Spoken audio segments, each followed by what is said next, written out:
the 28th of May 1940, Reich Air Ministry, Berlin. Reich Marshal Hermann Göring sat back in his chair, his hands resting on the edge of the intelligence report. He stared at the document in contempt. The paper detailed President Franklin D. Roosevelt's proposal to Congress, an unprecedented plan to expand American aircraft production. The ambition was to manufacture 50,000 planes annually. Göring sneered at the thought. "They know nothing of war production," he muttered to his staff. "Let them try to convert their automobile factories. They will learn that building warplanes requires more than assembly lines." What Göring failed to realize, sitting safely in his office thousands of miles away, was that in Detroit, a quiet revolution was already underway. The American response to the looming conflict in Europe was not only about weapons but about an industrial miracle. In 1940, America had produced just 3,611 military aircraft. The Army Air Corps, by comparison, had fewer than 1,700 combat-ready planes, many of which were outdated. But Roosevelt's vision was clear: 50,000 planes a year. The sound of German engines roaring overhead echoed in the distance as the Wehrmacht advanced through France, setting the stage for an invasion that would forever change the course of history. Roosevelt's speech on the 16th of May, 1940, was a response to this growing threat, yet it was met with skepticism even among allies. Who could believe that the United States, with its limited military capacity and in the midst of a Great Depression, could suddenly become the world's industrial powerhouse? In this moment of uncertainty, America's promise to build a nation's strength through its factories would evolve into a pivotal turning point in the war. The power of the United States lay not in the size of its military in 1940, but in its ability to adapt, innovate, and mobilize. Göring's dismissal of American capabilities reflected a fatal underestimation. He believed that sheer military might, like that of the Luftwaffe, would win the war, that quantity would never overcome the German superiority in technology. Yet, this very misjudgment would lead to a turning point that would shift the balance of power forever. This is the story of how America built not 50,000 planes, but nearly 100,000. It is the story of industrial triumph in the face of disbelief, the unexpected heroism of factories, and the transformation of a country into the arsenal of democracy. The clock was ticking. The Americans were about to prove Göring and the entire Nazi regime terribly wrong. Late 1940. Washington, D.C., United States. At a time when Europe was burning, President Roosevelt's vision of transforming the American industrial sector into the backbone of the Allied war effort began to take shape. He appointed a man with an unlikely background for such a monumental task: William S. Knudsen, the former president of General Motors.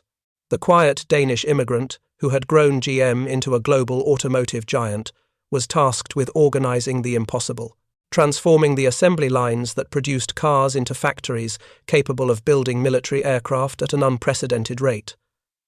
Knudsen was already leading the charge, but many still doubted his ability to turn America's industrial base into a war machine.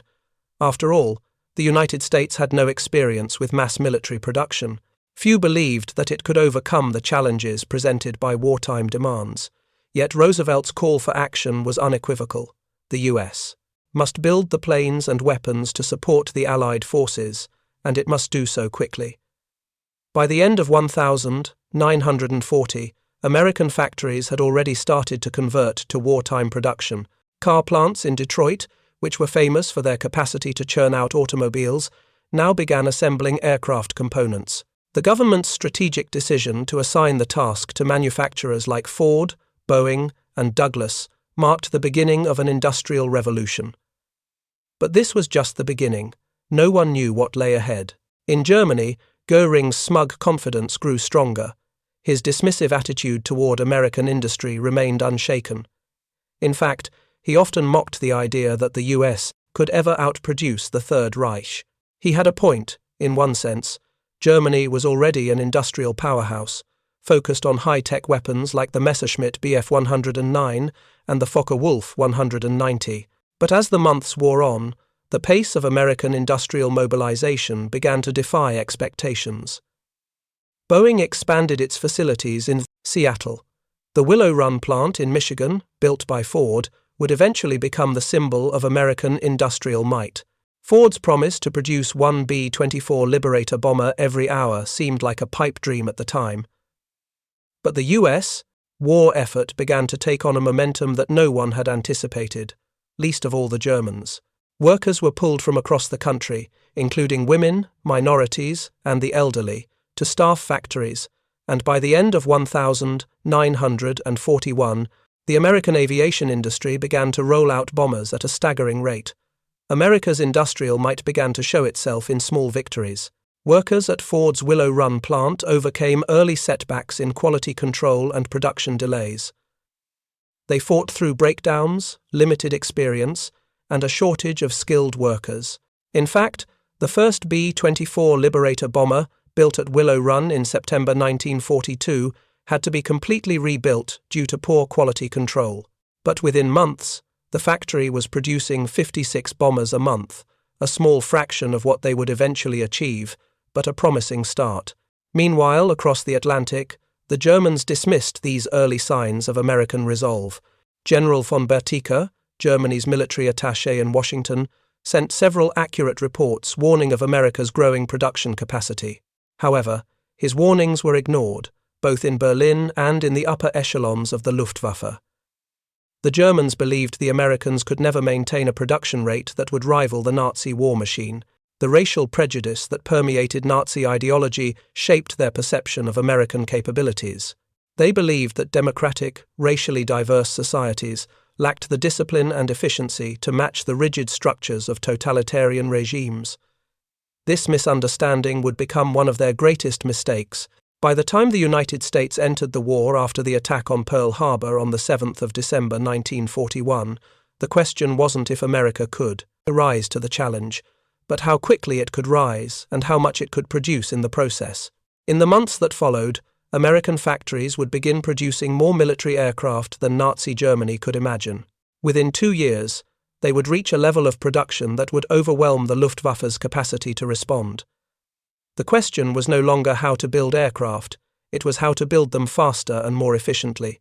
February 1944. The skies over Europe were a deadly theatre of war. The Allied air forces had ramped up production and operational intensity, but the challenges were immense. While American factories churned out aircraft at a record pace, the battlefield itself was unforgiving. The cost of war was evident in the skies above Germany, where the 8th Air Force and its bombers were engaging in raids that had become critical to the Allied strategy. One of the most pivotal moments in this industrial struggle came during Big Week, from the 20th of February to 25th, 1944, a series of raids that marked the start of what would become the relentless aerial bombardment of Germany. During these raids, 3,500 American bombers launched sorties to attack key German aircraft production facilities. It was a turning point for both the Allies and the Germans, highlighting the ever-growing industrial disparity between the two. In the chaos of the skies, the American bombers, such as the B-17 Flying Fortress and the B-24 Liberator, faced heavy resistance from the Luftwaffe. Major Johannes Steinhoff, commanding officer of JG-77, noted that the sheer number of American bombers was now overwhelming. The American pilots are no longer amateurs. Most disturbing, there are more of them every day, he observed. The disparity in numbers had reached a critical point. For every 60 bombers lost, the United States could replace them within 2 weeks. The Germans, on the other hand, struggled to replace even a fraction of the aircraft they lost. The cracks in the Nazi war machine were beginning to show. The human toll was unbearable. Thousands of young men, barely out of their teens, were flying into battle day after day. The B-17 seconds had become a symbol of this relentless struggle.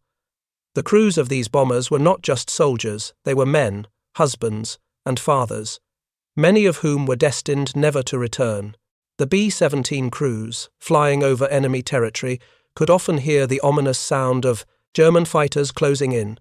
The Luftwaffe pilots, desperate to break through the bomber formations, launched wave after wave of attacks. The air was filled with the roar of engines, the crack of machine gun fire, and the deadly hiss of bombs falling. The crews inside the bombers often couldn't see the fighters coming, but they felt the impact as their planes were torn apart, their fellow airmen lost. Survivors later spoke of the horror of watching their comrades fall, knowing that it could be them next. Lieutenant Edward Eddie Walsh, a crew member on one such mission, recalled, "It was a blur of smoke and fire. The noise was deafening. But what you remember most is the silence when a man's gone. It's like a part of you goes with him." As the war raged on, the American production machine continued to hum, meeting the demand for more bombers, more fighters, and more equipment. By April 1944, the Willow Run plant was producing 428 B-24 bombers per month. The rate of production had reached a staggering pace. At its peak, the Willow Run plant was capable of producing 1 B-24 every 63 minutes, a feat that outstripped the combined production of Germany's aviation industry. Despite the production miracle, the battle for the skies was not won easily. The loss of thousands of young airmen, both American and German, added a tragic layer to the story of industrial victory. Each plane that fell represented a human life, a brother, a son, a husband, each one a sacrifice in the name of a cause much larger than themselves. By October 1944, the Luftwaffe was nearing its breaking point. General Adolf Galland, the head of the Luftwaffe, reported a catastrophic loss of aircraft and pilots. Germany could no longer match the scale of American production. They had advanced technology, but they lacked the industrial depth to replace their losses. The Americans had already outproduced them. The bomber streams over Germany grew longer. By now, the B-17 seconds and B-24 seconds were no longer fighting just to destroy factories, they were fighting to change the very course of the war. The skies above Europe had become a battlefield of attrition, with every mission taking its toll. Yet, in the face of these challenges, the American industrial machine kept working.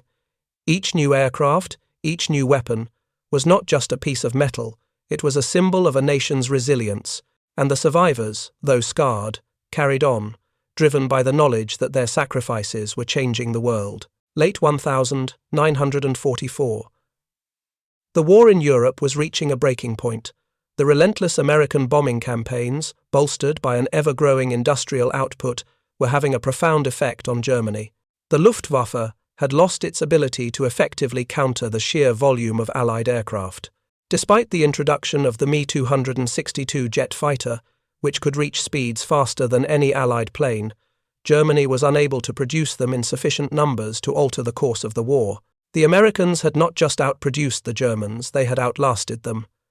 By now, the American military presence in Europe was overwhelming. As D-Day approached, the Allied air forces were positioned to play a critical role in the success of the invasion. The preparation for the invasion was monumental, involving air superiority campaigns, destruction of key enemy infrastructure, and the strategic deployment of more than 11,000 Allied aircraft. In comparison, the Germans were unable to match such a force. The legacy of American production was clear. Without the planes, tanks, and vehicles built by the American industrial machine, the D-Day invasion would not have been possible. The numbers were staggering.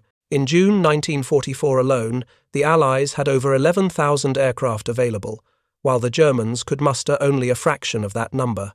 It was not a question of tactics, it was a matter of material superiority.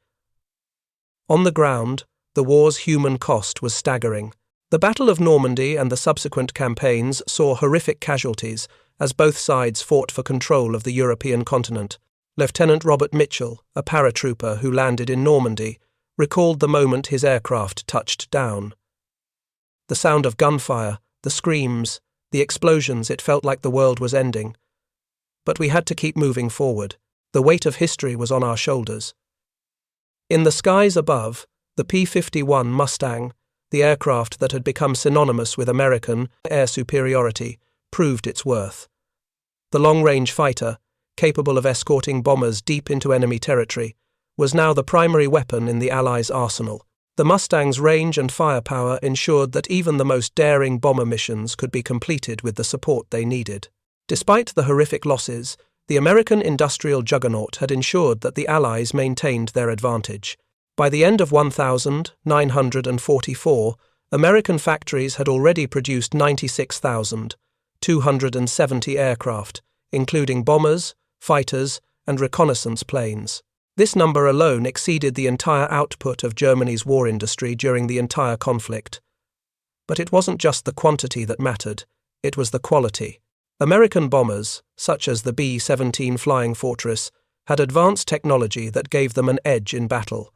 The bomber's defensive armament, with 13.50 caliber machine guns, gave the crews a fighting chance against the enemy. The P-51 Mustang, with its long-range capabilities, ensured that American bombers could continue their mission without the fear of being intercepted by German fighters. Yet, the cost of this industrial success was high. Thousands of young men had paid the ultimate price to ensure that this war machine kept running. Sergeant Michael O'Connor, a B-17 bombardier, lost his best friend during a raid over Germany. He recalled, "You could see the fear in their eyes, the men around you. And yet, you had to keep going.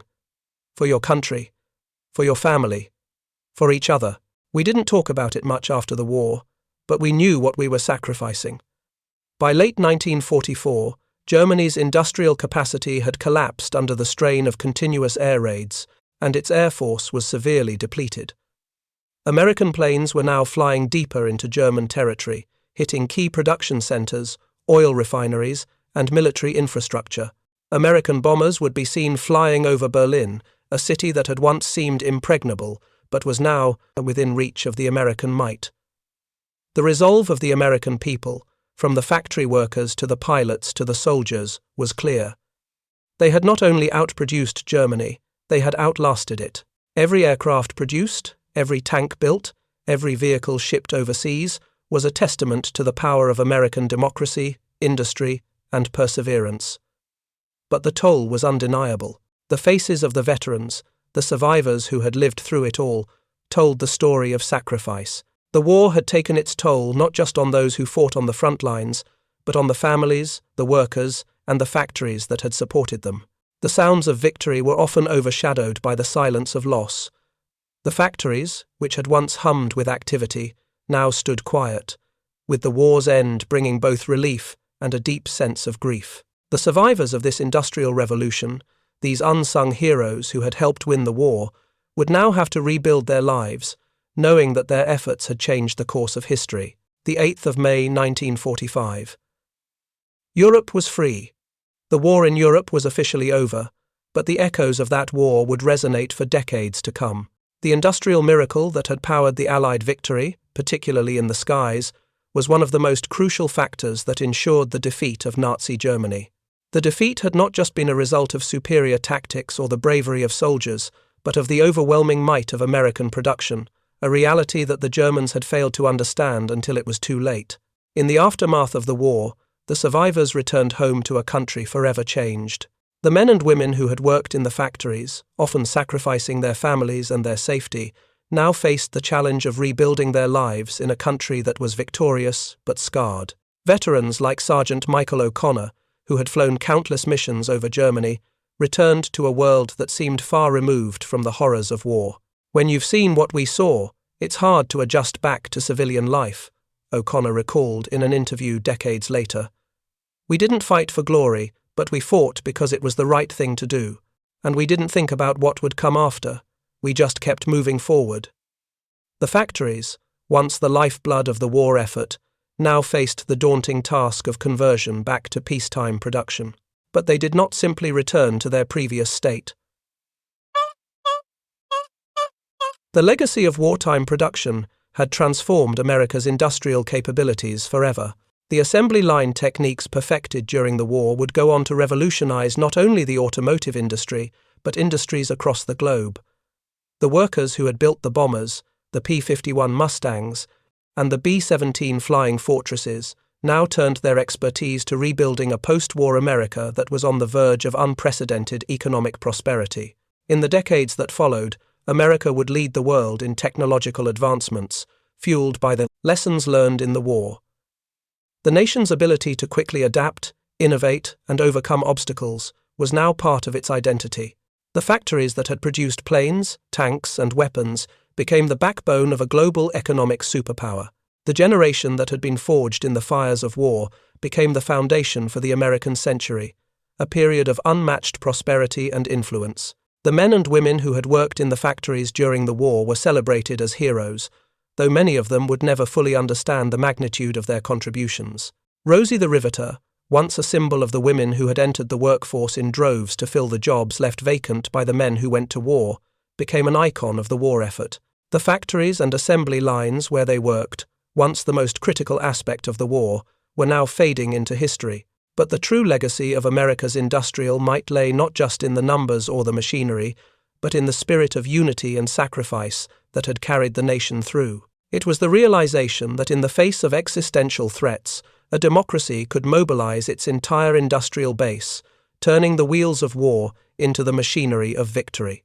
It was a victory built not on the battlefield alone, but in the factories, on the assembly lines, and in the hearts of millions who worked tirelessly for a better future. Today, the story of America's industrial revolution during World War II is not just a tale of victory. It's a testament to the power of democracy in action. The workers who built those planes, the engineers who designed the bombers, and the soldiers who flew them all contributed to an effort that not only won a war, but reshaped the world. The impact of those years is felt to this day. As we look back on that time, we remember the sacrifice of those who fought and those who worked to make victory possible. Their legacy lives on in every aircraft, every factory, and in the prosperity we enjoy today. But perhaps the greatest tribute to their effort is the peace they helped secure and the freedom they fought to preserve.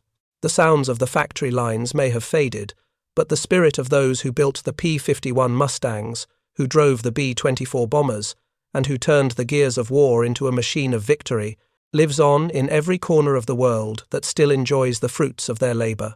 And for those who fought, who sacrificed, and who served, the memory of their efforts will continue to inspire future generations. The war may be over, but the story of the American industrial miracle is far from forgotten.